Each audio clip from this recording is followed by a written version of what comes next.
નમસ્તે. આજનો મારો ટોપિક છે ઓટો ઇમ્યુન ડિઝીઝીસ વિશે. શરીરની રોગપ્રતિકારક શક્તિ સામાન્ય રીતે વાયરસ, બેક્ટેરિયા અને કેન્સરના કોષો સામે લડત આપે છે. પરંતુ જ્યારે આ રોગપ્રતિકારક શક્તિ ભૂલથી પોતાના સામાન્ય અને સ્વસ્થ કોષો, ઓર્ગન્સ કે તંત્રની વિરુદ્ધમાં લડત આપે છે અને એન્ટીબોડીઝ ઉત્પન્ન કરે છે, ત્યારે ઓટો ઇમ્યુન ડિઝીઝીસ ઊભા થાય છે.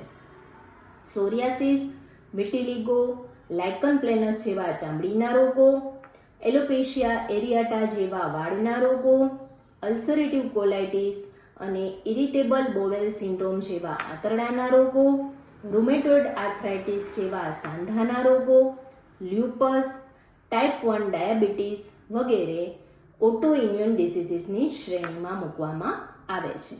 તો આ થવાના કારણો શું છે? Environmental factor, genetics, hormonal imbalance અને બીજા ઘણા, પરંતુ એનું મેઇન કારણ છે સ્ટ્રેસ. યસ, જ્યારે કોઈ વ્યક્તિ લાંબા સમયથી તણાવની પરિસ્થિતિમાં હોય છે, કે જ્યારે જૂની પેઇનફુલ મેમરીઝમાંથી બહાર નથી આવી શકતું, ડિસઅપોઇન્ટેડ લવથી પીડાતું હોય છે, એબ્યુઝિસથી કે ફેલ્યોર્સથી બહાર નથી આવી શકતું, તો ત્યારે શરીરની અંદર એ ઇમોશનલી પીડાતું રહે છે અને જેને લીધે ઓટો ઇમ્યુન ડિઝીઝીસ ઊભા થાય છે. તો શું ઓટો ઇમ્યુન ડિઝીઝીસ ક્યોરેબલ છે? યસ.